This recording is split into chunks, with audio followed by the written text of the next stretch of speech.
This broadcast is dedicated to showing you the unvarnished reality of our courts and streets. Expect nothing less than unfiltered, unedited, and exceptionally raw footage. We place you directly on the front lines of justice, delivering the facts without any distortion. You've been told to leave. Get your family up. Now. Officer, my kids are here. We paid. What law did we break? You're being disruptive. We're sitting quietly. That's not a reason. Stand up or I remove you. This is wrong and it's being recorded. The cafe was already loud with routine. Steam hissed from the espresso machine. Ceramic cups clinked against saucers. A low hum of conversation filled the narrow space as morning light spilled through the front windows and caught the dust in the air. At a corner table near the window, the Carter family sat close together. Marcus Carter held a paper cup in both hands. His wife Denise leaned in to help their daughter stir sugar into hot chocolate. Their son swung his legs under the chair, humming softly, oblivious to everything except the pastry in front of him. It was supposed to be an easy moment. Breakfast before errands. A pause in a busy week. "Excuse me," a voice said sharply. Marcus looked up. A uniformed police officer stood beside their table, posture, stiff eyes fixed on him instead of the children. "You need to leave, now." Marcus blinked. "Leave?" He glanced around, then back. "Is there a problem, officer?" "We just ordered." The officer's jaw tightened. "You've been asked to go. This establishment doesn't want you here." Denise straightened. Her hand stopped mid-motion. "What do you mean they don't want us here? We paid like everyone else." The officer shifted his stance boots, squeaking faintly against the tile. "I'm not here to debate. Gather your things and exit the cafe." Nearby conversations thinned.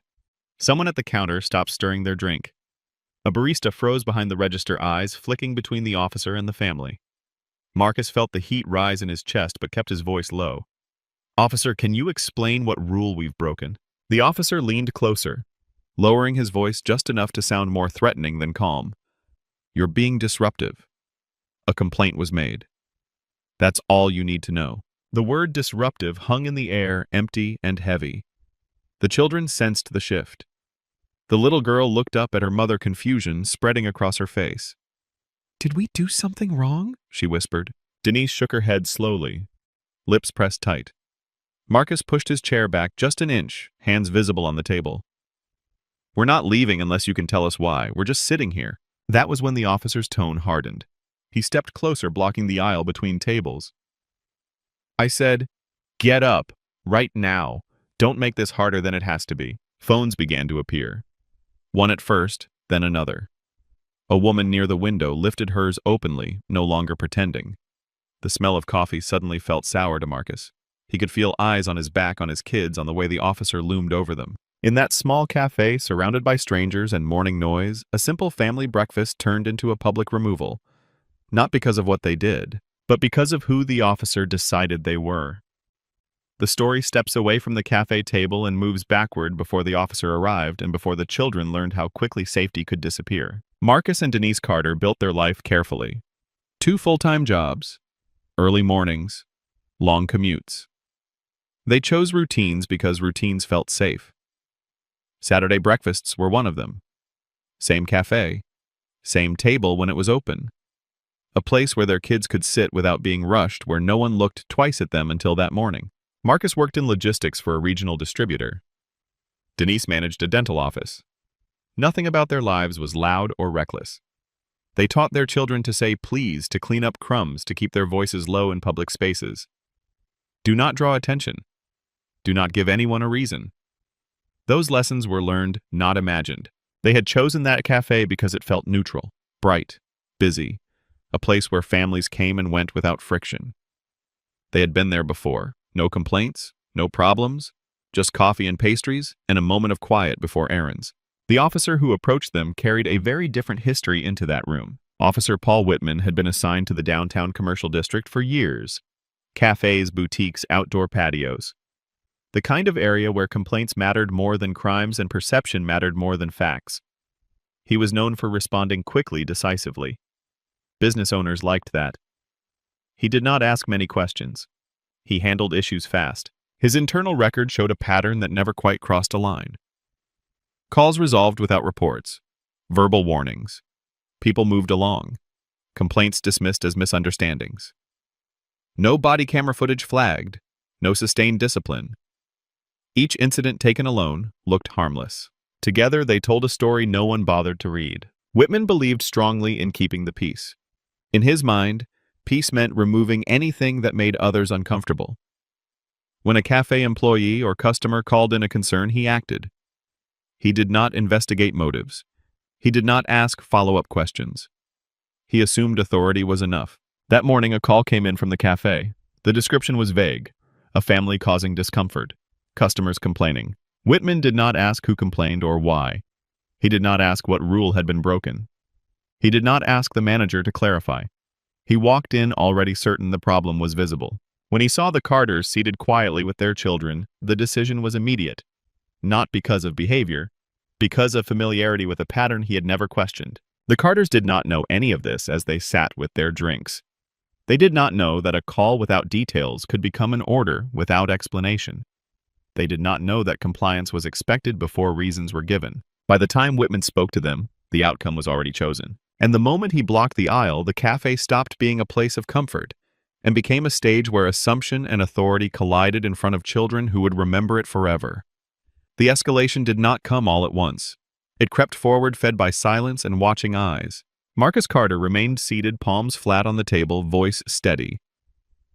"Officer, my children are here. If there is an issue, we can talk to the manager." The officer did not look at the kids. He shifted his weight and spoke louder, projecting control into the room. "You've been told to leave. Now." Chairs scraped softly as nearby customers adjusted to see better. A man near the counter raised his phone openly. A woman by the window angled hers without hiding it. The barista swallowed hard hands, frozen mid-motion, glancing toward the back hallway where the manager usually worked. Denise pulled her daughter closer. "It's okay, baby," she whispered, though her fingers tightened. The boy stopped swinging his legs. He stared at the officer's badge, trying to understand why a grown man looked angry at his parents. Marcus stood slowly, careful not to make any sudden movement. "We are not refusing to cooperate," he said. "We are asking for an explanation." The officer stepped sideways, blocking the aisle completely. "You're done here. Gather your things." A customer spoke up from 2 tables away. "They haven't done anything." The officer turned his head sharply. "This does not concern you. Mind your business." The customer lifted his phone higher instead of responding. The tension in the cafe thickened. Conversations died. Even the espresso machine went quiet, the hiss replaced by a heavy stillness. The officer's presence grew larger, not because he moved, but because no one stopped him. Marcus reached for the receipt on the table. "We paid. We're not causing a disturbance." The officer leaned in, lowering his voice, but not his authority. "You are the disturbance." That word landed hard. Denise looked up then, meeting the officer's eyes for the first time. "Please don't do this in front of our kids." The officer did not answer her. He pointed toward the door. Someone behind the counter finally moved. A young employee stepped forward, uncertain. "Officer, maybe we should get the manager." The officer cut him off without turning. "I've handled this." Phones kept recording. Whispers turned into murmurs. A woman near the door shook her head slowly. "This is wrong," she said, not loudly but clearly enough to be heard. The officer straightened his shoulders. The room felt smaller now, compressed by attention. Backing down would mean admitting there was nothing to enforce. And with cameras rolling, that option disappeared. Marcus felt it then. The moment when explanation no longer mattered. When the officer's need to be obeyed outweighed any facts. He glanced at his kids, then back at the officer. "We are not leaving until the manager comes out," Marcus said quietly. The officer took a step closer. That single step told everyone in the cafe that this was no longer a request. It was a power struggle unfolding in public, and the crowd knew exactly who was being forced to lose. The injustice became unavoidable the moment the officer stopped pretending this was about rules. Officer Whitman stepped fully into the aisle, his body forming a wall between the Carter family and the rest of the cafe. He did not touch them, but the space closed in anyway. His presence pressed down heavy and deliberate, leaving no room to stand without complying. "Get your kids and go," he said. Marcus felt Denise's hand tighten around his arm. Their daughter's lower lip trembled. The boy stared at the floor, shoulders drawn in. The humiliation was no longer abstract. It had reached them. Marcus took a slow breath. "Officer, we are not causing a disturbance. You have not given us a reason. Please call the manager." The officer shook his head once as if tired of explaining something obvious. This conversation is over. Whitman reached out and hooked his hand around the back of Marcus's chair, dragging it slightly away from the table. The scrape against the floor cut through the silence. Several customers gasped. Denise flinched. "Do not touch us," Marcus said, voice still controlled but tighter now. Whitman leaned closer, lowering his voice while keeping it audible enough for the room to hear. "You're done here. Either you leave on your own or I remove you." The word remove landed like a threat. Denise stood pulling her daughter close to her chest. "It's okay, baby," she whispered again, but her eyes were wet now. The little girl buried her face into her mother's jacket. The boy looked up at his father, confused and scared. "Are we in trouble?" Marcus shook his head quickly. "No, you didn't do anything wrong." Whitman pointed toward the door again, this time more sharply. "Now." The officer's voice echoed off the cafe walls. The room felt frozen. Every phone was up. Every face was watching. This was no longer about a complaint. It was about making an example. Marcus reached for their jackets not because he agreed, but because his children were shaking.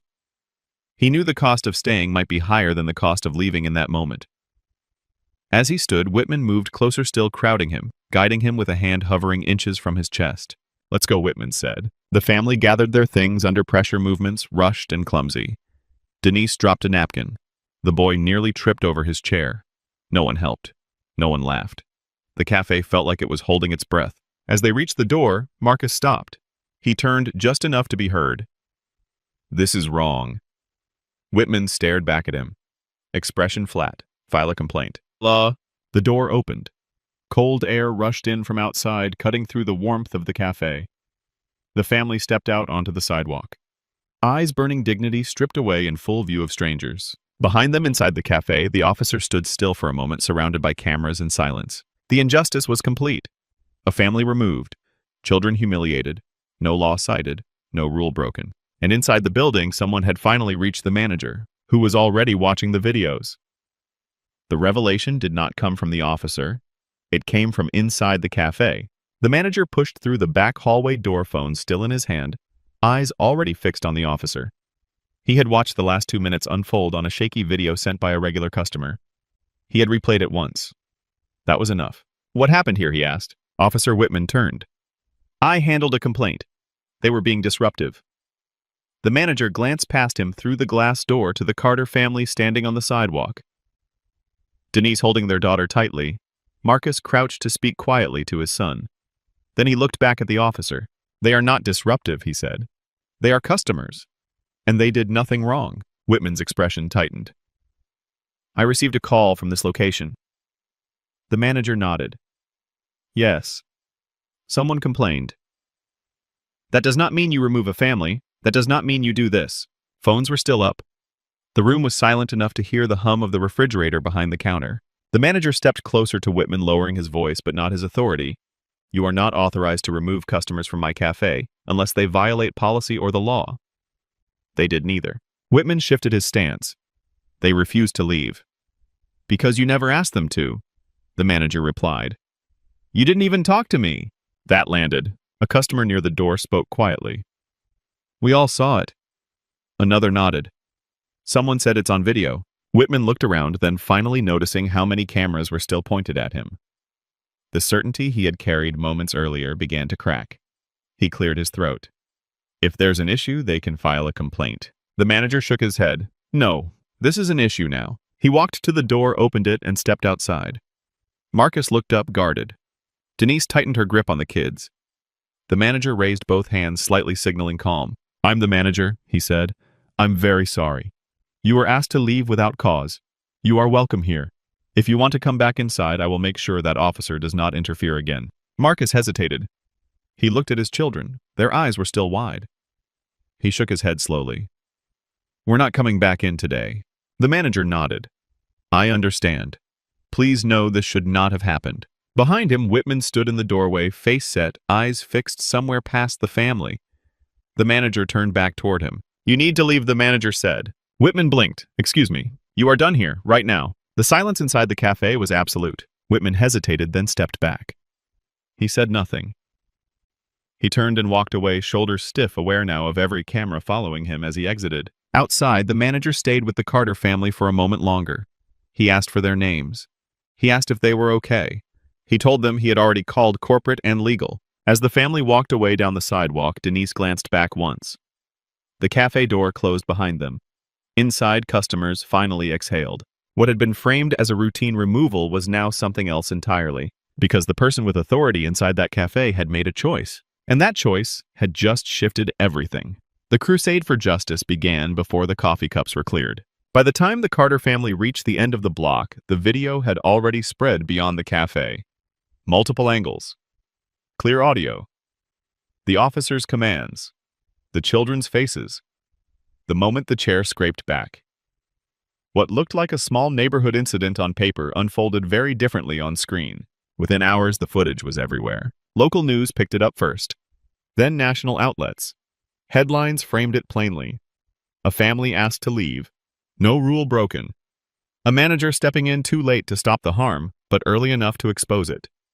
Comment sections filled with anger, not speculation. People recognized what they were seeing. The city responded the way cities do when evidence leaves no room to deny. An internal investigation was announced the same day. Officer Paul Whitman was placed on administrative leave pending review. Body camera footage was pulled. Dispatch logs were reviewed. The original complaint call was examined and found to be vague, unsupported, and improperly handled. Corporate leadership from the cafe chain released a statement within 24 hours. They apologized directly to the Carter family. They confirmed the manager acted correctly. They pledged cooperation with the investigation and offered to cover legal support if needed. That statement mattered. It removed ambiguity. Civil rights attorneys contacted the family quietly. They did not rush them. They watched the footage together. They explained options. Marcus and Denise did not want attention. They wanted accountability. They wanted their children to understand that what happened was wrong, not normal. The lawsuit was filed weeks later. It detailed unlawful removal, discrimination in a place of public accommodation, emotional distress inflicted in front of minors, violation of civil rights under state and federal law. The evidence section was short. It did not need to be long. The videos spoke for themselves. During discovery, a pattern emerged. Prior complaints against Whitman. Similar removals, similar language, each dismissed individually. Together, unmistakable. The city's legal team saw it immediately. This would not survive trial. The settlement was reached quietly. $1.8 million. Mandatory policy changes, revised protocols for police involvement in private businesses, training requirements tied specifically to bias and public accommodation law. The officer was terminated. His supervisor received disciplinary action for failure to intervene. The city council approved the agreement unanimously. No speeches, no debate, just votes. Marcus and Denise issued one statement. They said the money would go toward their children's education and community programs focused on civil rights awareness. They said the goal was never punishment. It was prevention. The cafe manager was commended publicly by corporate leadership. He did not celebrate. He said he did what anyone should have done. Stand between harm and the people being harmed. For the city, the case became a reference point. For officers, for businesses, for residents. A reminder that removing people because others are uncomfortable is not order. It is discrimination with a badge. Careers ended not because of a viral video alone, but because that video made a quiet pattern impossible to ignore. And a family that only wanted breakfast left behind something far larger. A record. The final lesson of this story does not belong to the cafe. It belongs to the rules that were ignored and the power that was finally checked. In the United States, a cafe is a place of public accommodation. That means customers cannot be removed simply because someone feels uncomfortable. Police officers do not gain authority over private businesses by wearing a badge. They must identify a clear violation of law or policy. Discomfort is not a violation. Complaints without facts are not justification. What happened to the Carter family was not a misunderstanding. It was an unlawful removal rooted in assumption. The officer did not investigate. He did not verify. He did not speak to management. He acted on bias disguised as order maintenance. That choice turned a normal family moment into a civil rights violation. The psychological failure is important. Bias often hides behind words like disruptive or suspicious. Those words feel official, but they are empty unless tied to behavior. When authority acts on feelings instead of facts, the harm is not accidental. It is predictable. The manager's role mattered because intervention matters. He did not shout. He did not escalate. He observed. He listened. Then he used his authority to stop further harm. His action changed the outcome not by force, but by clarity. Silence would have made him complicit. Speaking up made him a boundary. For families, the lessons are practical and painful. If you are confronted in a business, stay calm. Ask what rule you violated. Ask for management. Do not argue emotionally. Let facts expose the absence of justification. If removal happens anyway, document it. The law protects behavior, not dignity in the moment. For witnesses, your presence matters. Recording from a safe distance is lawful in most places. You do not need to shout. You do not need to interfere. A steady camera and quiet persistence often carry more weight than confrontation. For business owners and managers, the responsibility is clear. Police do not replace your judgment. If customers have not violated policy or law, removal is discrimination. Your silence can cause harm. Your voice can stop it. The settlement did not undo the fear on the children's faces. It did not erase the memory of being pushed out while strangers watched. But it did something else. It drew a line with consequences attached. Justice in this case was not dramatic. It was corrective. A career ended. Policies changed. Money moved. Training was rewritten. A quiet pattern was forced into daylight. The question that remains is the one that always lingers. How many families leave places like that without cameras, without managers willing to step in, without the resources to challenge what just happened? That answer is why this story matters.